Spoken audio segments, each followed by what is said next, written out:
Hey there, Branden Harvey here. Before we get started, I just wanted to give a shout out to the sponsor of this week's episode, Who Gives a Crap? No, really though, that's the name of the company, Who Gives a Crap. Who Gives a Crap began when its Australian founders learned that 2.3 billion people across the world don't have access to a toilet. That's roughly 40% of the global population and means that around 289,000 children under 5 die every day from diarrheal diseases caused by poor water and sanitation. So they did what anyone would do in this situation and started a toilet paper company. Yes, that's what they did. Not only do they make all of their products with environmentally friendly materials, but they also donate 50% of their profits to help build toilets and improve sanitation in the developing world. Who Gives a Crap is offering Sounds Good's listeners $10 off their first order with the promo code SOUNDSGOOD. To get toilet paper delivered to your door, make a difference in the world, and support this podcast, just go to whogivesacrap.org/soundsgood and use the discount code SOUNDSGOOD. All one word. One more time, that is whogivesacrap.org/soundsgood with the discount code SOUNDSGOOD. Who Gives a Crap? Good for your bum, great for the world. All right, now here comes the show.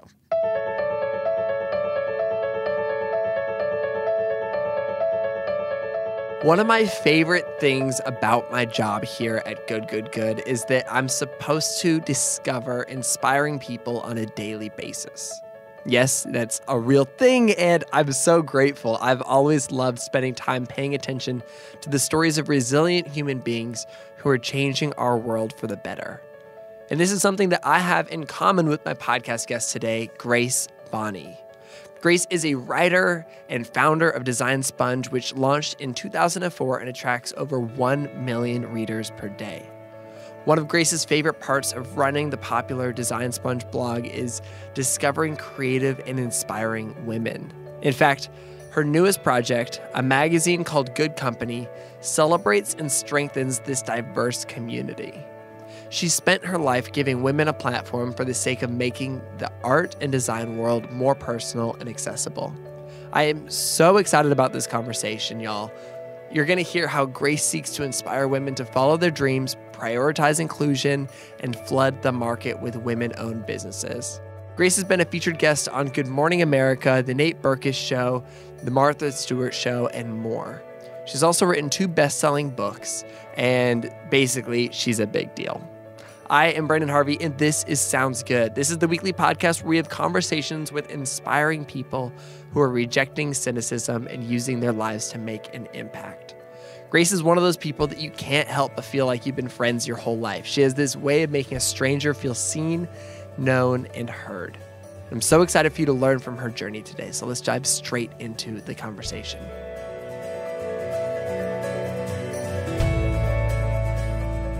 I just kind of want to start at the beginning and talk about the early stages of Design Sponge, because Design Sponge has been around for a long time now. And so I think there's probably a lot of people who have just come across it in recent years without necessarily knowing where it got its wings. And so how did you get started with Design Sponge? So it honestly kind of started as a ways to an end that never actually happened.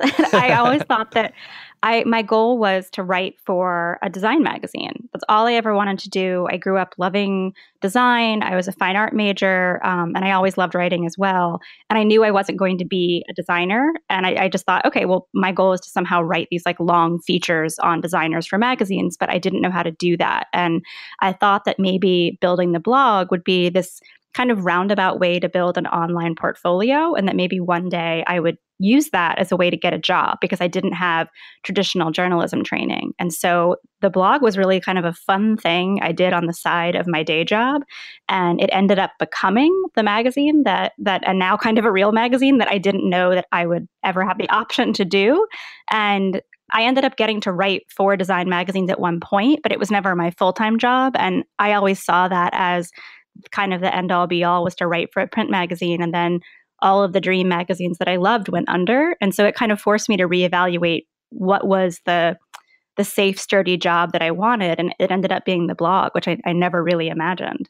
That's fascinating. And what year was that? That was 2004. Oh, wow. So you're kind of in those early days of the of the blogging world, and you're innovating. Like you're live doing something that journal nobody era. else is doing. This is live journal? This is, I was on Blogspot, like with the polka dot background. That's amazing. I remember Blogspot. That's so good. Yeah.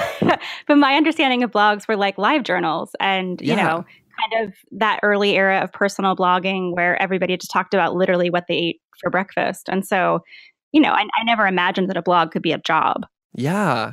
What were you kind of dreaming up as a child? You know, did you always know that you wanted to go the design route, or were you always creative? What did that look like as a kid? It's, you know, I think looking back, I tend to have like, you know, hindsight vision with things. But when I was younger, I had no idea. I mean, I played guitar and I loved riot grrrl music and I wanted to be in a band, but never had the guts to do that. And so I ended up working in the music industry. Was my first job. Was I worked for a small independent record label in Brooklyn, and that's what took me back to the city.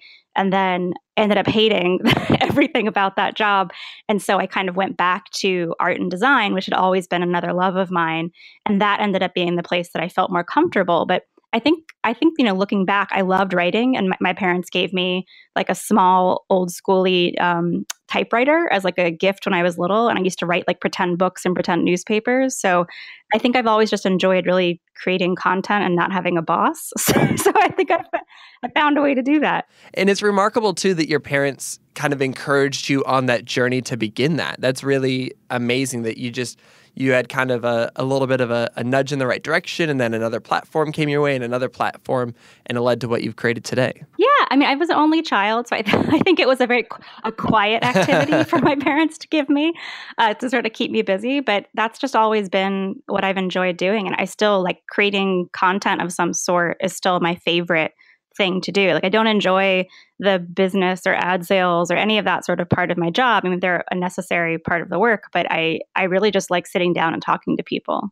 Okay, so how long did it take for Design Sponge to kind of start picking up momentum? You know, because I know in those early days, it probably really felt just like a personal project. And then at one point you look around and you're like, oh, this is actually blowing up. Like people are showing up to see this. Yeah, you know, I think that the Design Sponge and a few other blogs of that era, like Apartment Therapy and Moco Loco, I think we had this very rare experience of kind of blowing up very quickly because there weren't that many other blogs around. Like, I mean, there were literally a handful of art and design blogs around in 2004. And so I think that we were the only people to write about when people wrote stories. So I think maybe 4 months into starting Design Sponge, Maxwell from Apartment Therapy and Harry from Moco Loco and myself got written about in the New York Times. And, you know, I went from having maybe a few thousand readers a day to having like 10,000 readers a day overnight.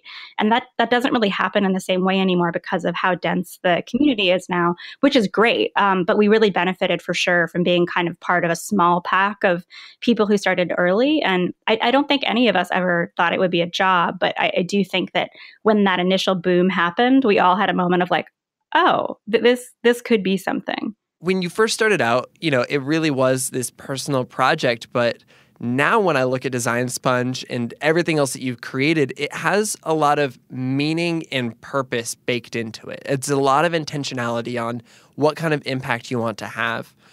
Did you have that intentionality from the very beginning, or is that something that you kind of have to, I guess, decide on, you know, once you realize that you have an opportunity to do that? It's definitely something that grew with me over time. I mean, as I started, my only intention was to try to get a job one day. I mean, I didn't know anybody would ever read the site. I just thought it was a way to apply to be, you know, a regular bottom of the rung staff writer at a magazine one day. So I didn't really get intentional about things, and probably till I would say like 2007 or 2008. So 3 or 4 years into blogging when I started to realize why I wanted to keep doing it and why I was choosing to stay at my own blog versus go write for magazines, because I enjoyed being able to focus on things that I felt were underrepresented in design media. And then as I've kind of grown up, I mean, with the blog, I mean, I was 23 when I started it, and I'll be 37 this summer. So, you know, I've really grown and changed as a person, and so is the site. And every year I have to ask myself, do I need to do this anymore? Like, what is the point of being here? Because I don't want to run a platform just to run a platform. Like, there are plenty of other people who have really important things to say. And if I don't have something important that I want to do, I don't want to take up space. So every year I re-ask myself that question and then try to figure out, is the blog the platform for that? Is it a book? Is it a magazine? Is it a podcast? What is the best medium for the goal of this year? And that's kind of what keeps me going at this point every year now. That's so wise. I love that idea of kind of reevaluating every year. And, just because you have a blog that lots of people are showing up at doesn't mean that that's always going to be the best way to reach people. And I think you did I can almost see evidence of you being intentional about that with your second book that you published, In the Company of Women. And no joke, every single time I'm at a small bookstore and I come across this book, I just have to pick it up. I'm like drawn to it. And it's so beautiful and so interesting when you dive into it. And I think that it's a really meaningful, intentional book. Do you feel like that was one of your early kind of pivots into, creating something meaningful that was outside of, the traditional internet space?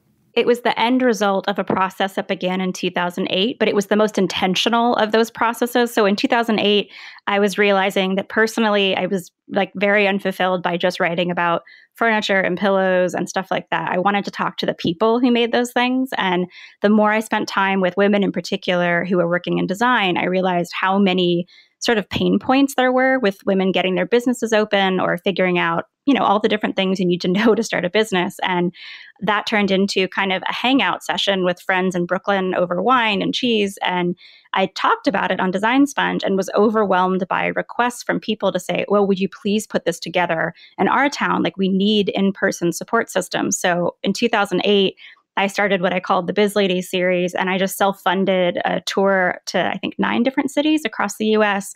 And I collected, women who were professionals, whether they were lawyers or financial advisors or marketing experts. And it was a free event for any woman who wanted to run a creative business to come and get information. And that was the first moment where I was like, okay, there's another aspect of my work that I can explore that feels purposeful and that I really enjoy and that allows me to talk to people in person. And that series turned into a column on Design Sponge, which then turned into my podcast that I ran for 2 years called After the Jump.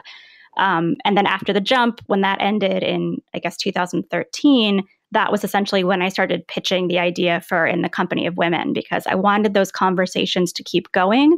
But I had recognized that I made a lot of mistakes with the podcast, and I was kind of interviewing very similar people over and over again. And I wanted to just try to not only fix that mistake that I had made, but also just kind of contribute something to the world of business books that was more inclusive and more intersectional. So the book was a very, very intentional choice. Wow. Tell me more about that process of realizing that you were maybe interviewing the same kind of people over and over again. What did that look like, and what kind of opened up your eyes to the change you wanted to make? I mean, it's always reader feedback. It's always people either yelling at me or politely telling me that I'm doing something wrong. And that's just a big part of being a blogger is you're very open and very public. And for most of us, we welcome that feedback. And so throughout the course of, I would say, the last year of running the podcast, I kept getting comments from people who were like, you're having a round panel discussion, and why is everybody on that panel white? Or is why everybody on that panel a woman? Or why is everybody, why are there no queer people on the panel? And so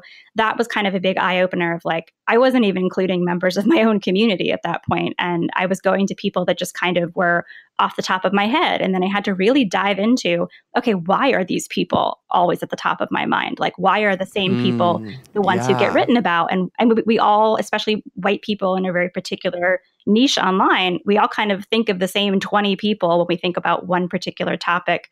And I had to really unpack my own privilege and just all of my internal biases, and just figure out ways to better myself and sort of the quality of the product that I was offering people. And that basically involved me being quiet for 2 years and to stop. I stopped the podcast on purpose. I primarily stopped it because I moved, but I also was like, I'm talking too much and I'm not listening enough. And so I just started listening to different communities that I was not a part of, to just pay attention to what I had been missing out on, the work I needed to do to respectfully be a part of those communities, and just to better understand the issues that weren't my own. And then that led me to the book. And when I went to pick people, I had a better idea of the people and the stories and the identities that I needed to represent. As you were saying all of that, it was fully resonating with me because when I started this podcast, I just had a list of some people I knew who I knew would say yes to being on the show. And it wasn't until we were a few months into the show that I kind of looked and I realized that all of those faces kind of looked the same. And all those stories were really similar. And I had to kind of do some soul searching and ask myself, do I just know a certain kind of person? Am I just surrounding myself with people who look like me and have stories that look like mine? And so it took that moment and some feedback too, like some feedback from our audience early on before I really started to kind of create some shifts and changes in intentionality. And then it was really interesting actually because I feel like I've been really intentional about including people whose voices are far different from my own on the show over the last year. But even just a few months ago, I got this review on Apple Podcasts, and the person who wrote this is probably listening, hey, and they basically said, hey, I want to see more people of color on the show. And at first, I was actually I was taken aback and almost offended because I felt like I had done such a good job of bringing in more people of color, and I was getting ready to screenshot it and tweet something. And then I just took a breath and realized, hey, I think I've been doing a good job, but the reality is if people in these communities aren't feeling this, aren't noticing this, aren't feeling like I am doing a good enough job of inclusion, then I'm not, and I need to listen to that and, double down and work harder. And it's been really, really valuable and great getting to lean into that feedback and say, no, I want to learn even more and more and more from, people in marginalized communities. And it's hard to take that feedback, but I think I have found the show to be so much more fulfilling since I became intentional about that. And I know that I've seen some really, really great responses from other people who are excited to be learning since we made that change as well.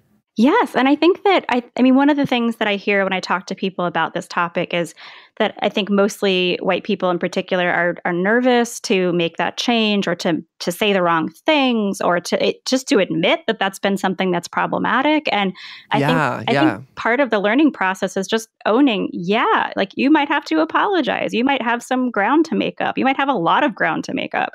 And that's okay. It's better than not making up the ground. And it's better than not trying. I think we're just also used to talking. We're used to having platforms and access and resources to, start our own blog, start our own podcast, start our own video series, whatever it is. And I think we're not used to sitting back and listening. And so I think for me, when people ask me a lot, like, well, how do I do that? How do I find those people? And the answer is always just simple. It's just, pay attention, follow different people, and start listening. And I think that's not something we're all used to, especially of a certain generation where, every possible publishing platform is at our fingertips. So the idea of stopping and listening first before starting something just feels totally foreign. So I think it's a learning process, but a really important one. And I think it's beautiful seeing you modeling that listening, because I know for me, I never would have taken that intentionality on this show or anything else I'm doing without seeing other people modeling how to do that first. And so I have no doubt that there are people who are following you, following the blog, who are seeing you listen and become intentional and own up to where you've fallen short in the past. And now that gives them not only courage, but almost a guide to understand how they can follow in your steps in whatever work they're doing. And I think you did such a great job of that, especially in the company of women, because it's really representative and it helps you just kind of understand this greater context of, women who are doing things in the world. It's beautiful. Thanks so much. It was a really meaningful project to put together, and it's been even more interesting and more challenging to turn it into a magazine now, but just keeping that process going and being intentional with it's really changed my life and the way that I view not just work, but just everything in my life. Tell me about your newest project, the magazine you started inspired by in the company of women. It's called Good Company, and I actually got a copy before it came out. I know you guys came out just a few weeks ago, and it is so good. I am loving this. I have it right here with me. It's beautiful, and I couldn't even read all of it before we did the conversation, and that's what I love how dense it is that I can keep on reading this over time. Anyway, I love it. Tell me a little bit more about your newest project. Sure, thank you. So, Good Company it's going to be a biannual. I'm calling it kind of like a bookazine because it's super Yeah. dense, like you mentioned. And I'm somebody that if I'm going to take printed pages and ask people to pay for them, I really want to make sure that I over deliver in terms of what you're getting for that money because most of my audience is not used to paying for the content that we produce. So I try to make sure that this is stuff that is really like packed with usable information and inspiration. And so I wanted that to continue. And I loved the book. And my publisher came to me and said, all right, book two, where do we start? And I was like, I don't think book two is a book. I think it's something that happens more regularly because I don't want to wait another 2 years to talk about 100 people. And so we started playing around with the idea of like, how could we publish something that was like a magazine that lived on magazine stands and in bookstores, but was just more substantive. And, I dove into it the same way I dive into everything, which is without knowing anything and just making a huge list of what I want to do. And we managed to pull it off. But I learned a lot in that first issue process and basically made every possible mistake I could have made times a million. So the second issue, which I'm finishing up now, was a lot more streamlined. But it continues the conversations of the book. It's highlighting people who run creative businesses or creative practices, and each issue has a theme. And the first one was very intentional. It's about community, and it's about all of the ways in which we find our communities, how we define them, how they support us, or what the challenges are within those communities, and how to better support each other.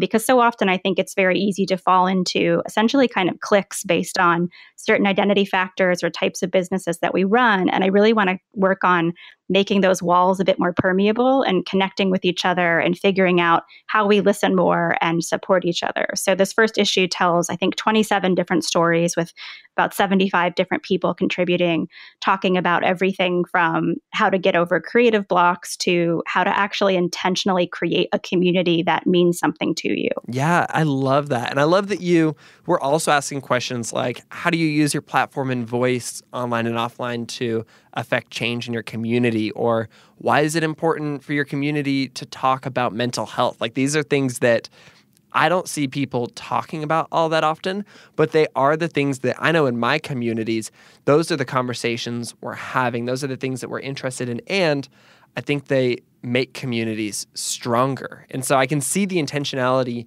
all throughout this magazine. Thanks. I'm glad that comes through. I mean, that mental health in particular was really important for me to discuss because it's something that I think all of us deal with in one way or another. And it sometimes gets kind of commodified into this world of self-care and like yoga and green juices and stuff like that. And I think that mental health is a lot more nuanced than that. And I don't want it to be this kind of catchy buzz topic that we talk about on a surface level. Like, I really want to talk about how it manifests in life. And so we have an essay by Heather Barrymore where she talks about having essentially a mental breakdown at work and how that kind of led her to understand how important it is to disclose mental health issues with employers because we can't support each other if we're not open about the challenges we're dealing with. And we provide a huge range of everything from phone apps to in-person groups that provide support for mental health and help with disclosing to employers and friends and communities. And I wanted to just be really practical and say, let's actually talk about this stuff. Let's not just turn it into, a catchy badge that you like put onto your jacket. Let's actually talk about how these things affect us in real life. Do you mind if I ask about what your mental health journey has looked like? Sure. So, I mean, I've been through a lot in the last few years in particular, and I think depression is something that runs in my family and is something that I've always dealt with, kind of on and off. And I'm not somebody who is currently medicated for that, but I'm somebody who talks to a therapist every week, and that's the most important thing that I invest in for my mental health. So And good. I know it's not something that I'll be able to invest in for my entire life, but I know currently it's something that is very important and very stabilizing for me. So I wanted to talk about that and kind of the inherent privileges that exist in being able to treat or deal with mental health issues sometimes. So we get into that in the issue, and we get into all of the different kind of intersectional ways that mental health affects us, whether you're a person of color and the ways that different communities of color treat and handle mental illness, or whether you're somebody who's queer and how that affects it. And so we really just kind of wanted to dive into all these different aspects and hopefully just give people a moment of representation to say, oh, that's me. Like, I know what that feels like to be someone from a Muslim community and deal with this particular religious issue attached to this, or, to be someone who is trans or someone who's disabled, and all the different ways those intersect with mental health. And so we did our best to try to provide a wide range of ways to sort of enter that discussion and kind of get into more nitty-gritty stuff. The whole magazine comes across as really empathetic to that. And I can hear the way that your own mental health journey has kind of played into that empathy in that section for, other aspects of the magazine, especially when you're featuring conversations or highlighting people who are in communities that you aren't a part of. How do you create that sense of empathy without actually getting to live other people's experiences? And how do you kind of support that and make people feel included, without you actually getting to be completely inside of their circles? Yeah, that's such a good and important question. I think it always comes back to listening for me because, we have a discussion about the trans community and mental health in the book, and I'm part of the LGBTQ community, but I'm not trans identified. And so I can have what I think is an understanding of what some of the primary issues might be, but I'm not going to know those without talking to somebody who's a part of that community. And so I think the first thing to do is to just listen to people who are a part of those communities that you are not a part of, and listen to what they're talking about, to understand that no community is a monolith and there's not one person or one point of view that will fully reflect what that experience is. And so it's difficult because when you're doing roundtable discussions like we do in the magazine, there are several people talking, but, just because there's a single trans person discussing something, that doesn't mean that is the one defined opinion on being a trans person living with a mental illness.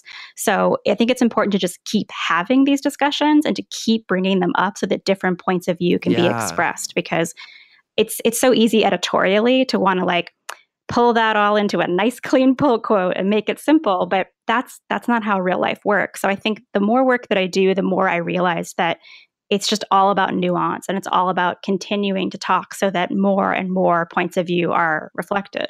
For people who, they want to listen to people in communities outside of their own, but maybe don't have a huge audience online to pull from, how would you recommend that somebody start? Let's say, for example, for people though who don't necessarily have a person who's trans in their life, what would be a great step for them to be able to listen without necessarily having that immediately? Yes, it is social media. The easiest way, I think, to start listening and paying attention is to find people on social media who are a part of these communities, follow them, support their projects, buy their books, listen to their podcasts, subscribe to their tiny letters, whatever it is. Pay attention to the narratives that are coming out. And I think that, if we're talking about the trans community, there's a number of activists to follow. You can follow what any of the sort of the larger trans support groups like on Twitter are saying, on Instagram, and start paying attention to who they're calling out, who they are mentioning in their posts.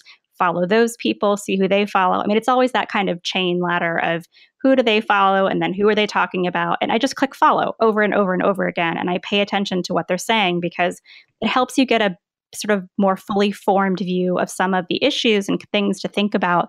Because if you just follow one person or just talk to one person, you're only getting their point of view. And it's really important to listen to as many people as possible because, when we talk about intersectionality so much these days, it's really about talking to people who are coming from different financial backgrounds, racial backgrounds, religious.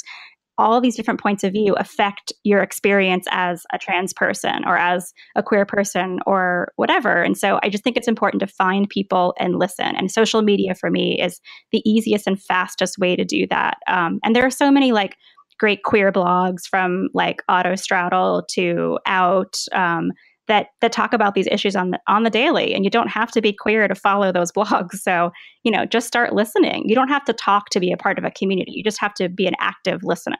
I think that's so good. And, when I think about our podcast community, something that really defines our community for me is this idea of curiosity. So many of our conversations have centered around curiosity. And I love the idea that, that's all that it takes to learn from other people, and especially people who are different from you, is just to have that genuine sense of, wanting to know, wanting to understand, wanting to grasp, more of the world and understand it because we only have our own perspectives. And I think it's almost just exciting to think about all of the perspectives that we can learn from. And kind of circling back to Good Company, you have 75 women in here who, have a very diverse background of experiences and lived life. And I think this is a really, really great resource. Tell me a little bit about the tour that you guys are doing around this, because I think it's another great example of representation and inclusivity. Absolutely. So sort of like the tour we did for In the Company of Women, I'm going to be traveling to 7 or 8 different cities across the U.S. and putting together panel events. And half the panel is usually someone who's been a part of the magazine in some way, and the other half are just really outstanding members of the creative community from that city. And we're talking about community. So we're going to be getting together and talking about what community means to people, like very specific advice of how they built and found their own communities, how these very disparate communities can connect and help each other. And it's just kind of an open discussion. And the first tour was a very emotional event. I mean, almost everybody cried on the panel in some way. And I think it's very important for women in particular. And the magazine is not just women, it's for non-binary people as well. And so the panels will kind of try to open up in that way to include more people in the discussion. But it's really important to have these places, to have, quote unquote, safe spaces, to have conversations with communities that are, I think, actively and intentionally trying to better support each other. And for me, that's what these are. It's a way to take the conversation that happened in print and to open it up to a room of like 200 people and say, how do we support each other? What does that look like in our specific town, whether that's, Kansas City or Athens, Georgia? Like, what does that mean in Georgia? Like, what does community mean here? What are the specific issues we face and how can we better support each other? So that's the goal of the conversation in all of these cities. And then we'll hit the road again in the fall to celebrate the second issue and do something similar. What do you think that a community could look like a year from now if they fully embrace the ideas that you're talking about in this tour and in the magazine? Where can things go? How can things become stronger and better? Oh, it's so much richer. I mean, I think about, I'm coming from a design background, so I'm always thinking about fabric. And so fabrics are made up of the warp and the weft, which are the two directions of fabric that makes up like, a quilt or a sheet or something like that. They go in different directions. They're made of different fibers. They're different colors. And I just think about, a fabric and a textile gets really, really strong the more fibers that you add into it. And I keep thinking about how the design community and the design media world for so long has been this very patchy, very holy, very weak blanket that has not been supporting people. And I think the more stories, the more strands, the more people that we include, the stronger and the richer that gets. And that's been my experience of learning to listen more, to listen to different opinions. And, it means that my life is fundamentally different. And that fabric of my life and work is fundamentally different, but it is so much better for it. And I didn't realize how much I was missing out on. And I think that's an aspect I really try to remind people of. Is I think we already think like, oh, I'm living online. I have all these friends that I met through Instagram and it's great and everything's awesome. But it could be so much better. It could be so wonderful if you continue to expand that circle. Like the more curious you get, the more questions you ask, the more different points of view you include in your life, the richer your life gets. And I think everyone is better off and stronger for getting to know and welcome and support people who are different than them. I think that's really, really beautiful. And I love that example of, the fibers and fabrics and how it just, we can make it stronger by just weaving in more and more unique fabrics into that. Something that I was thinking about in terms of diversity in thought and diversity in experiences is kind of one of the common criticisms of kind of this progressive idea of bringing more diversity into our communities is this idea that oftentimes we want to bring in diversity of experiences and, diversity of cultures and diversity of races, but we oftentimes neglect to bring in a diversity of politics or a diversity of ethics. What would you say to that idea that maybe sometimes we're being really inclusive of people that we agree with, but we're not being as inclusive of people who maybe don't share our political party? It's an interesting and very nuanced question. It's one I think about a lot because it's a criticism that I get. And I think that it's not as simple as people want to lob at somebody. I think that politics are one thing, and I think social and religious beliefs are another. And I think they sometimes get lumped together in a way that's inaccurate. So, I mean, I'm in an interesting place with Design Sponge because Design Sponge has a very mixed audience politically. Everyone, I think people would assume that it's a much more liberal audience than it actually is, but it is not. The writing team happens to be a very liberal group, but the readers we have remind us on a daily basis that they are also not as liberal, which is totally fine.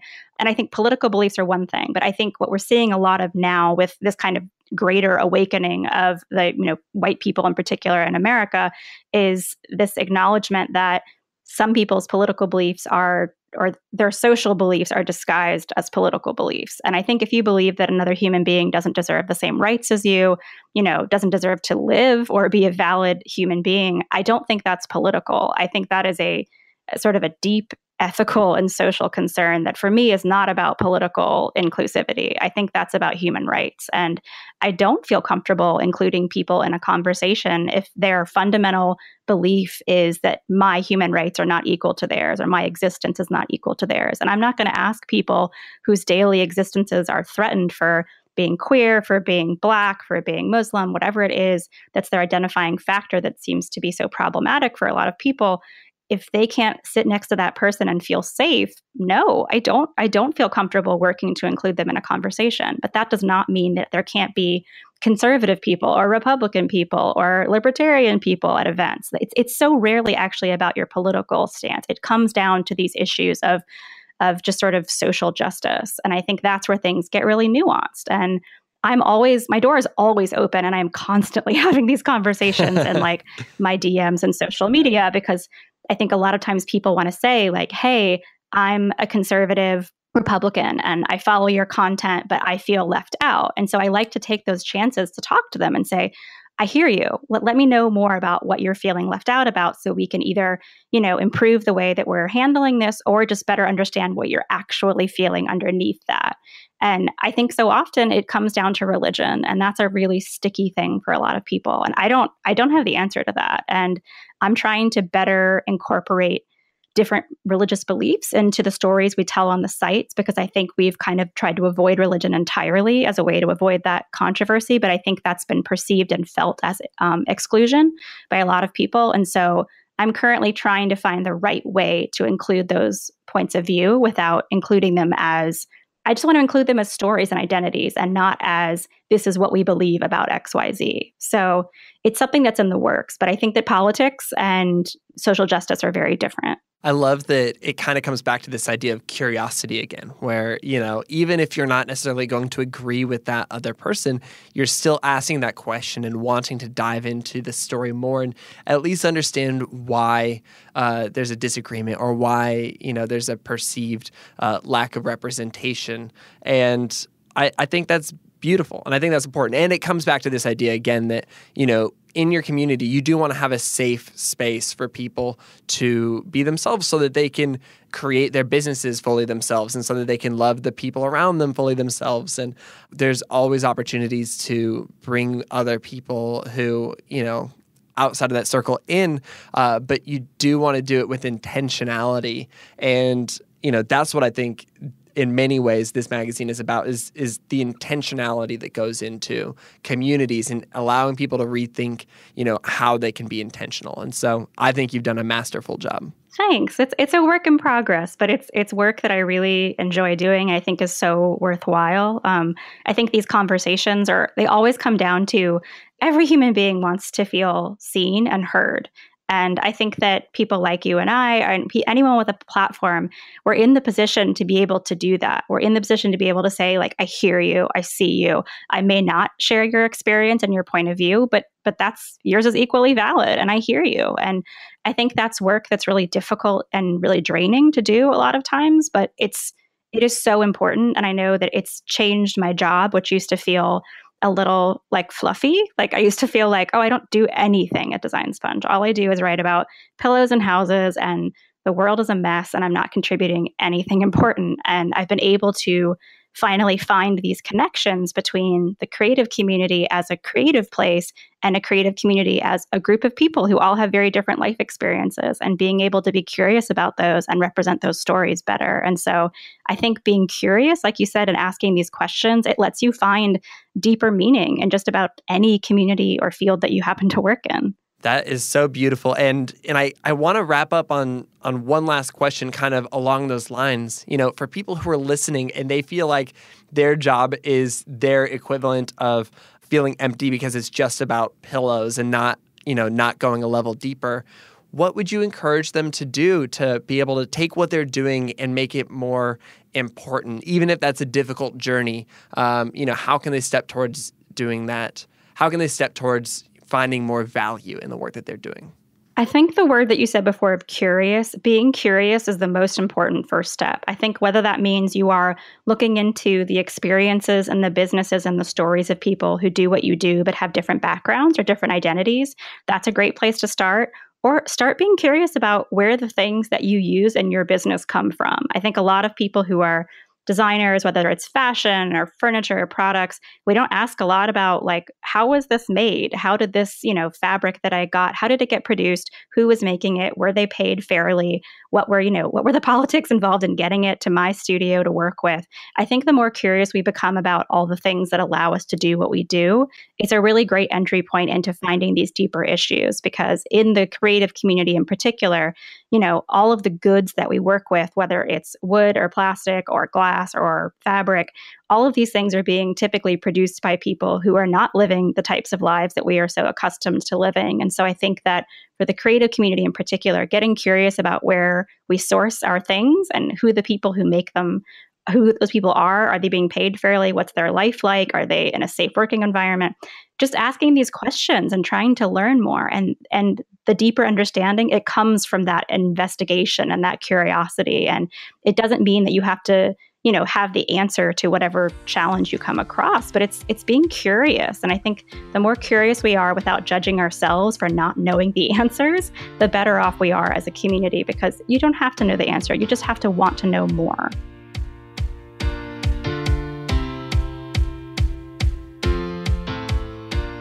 Okay, isn't Grace the best?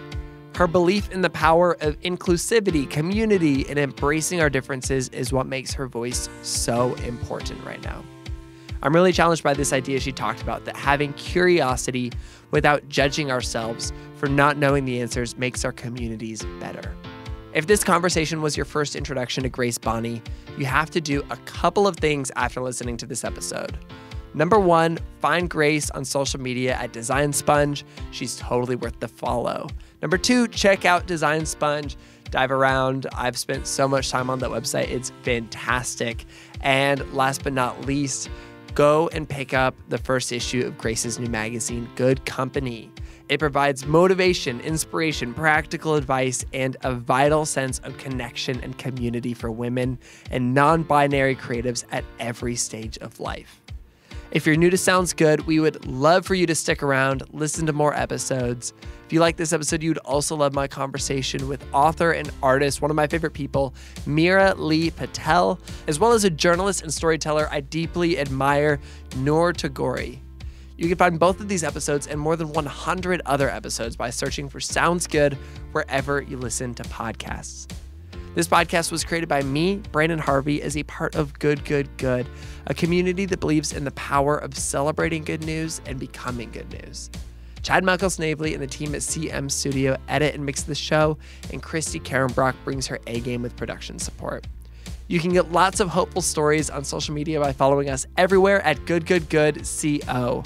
And I'm so excited to announce that just this last week, we printed the newest issue of the Good newspaper, and we're going to be shipping it out really soon. I know that I'm probably not supposed to have favorite children, you guys, but this issue might just be my favorite one yet. It is so good. Some of my favorite pieces from this issue include a feature story on the secret underground railroad helping North Korean refugees escape inhumane conditions, articles about antidepressants, suicide rates dropping in Japan, and self-care.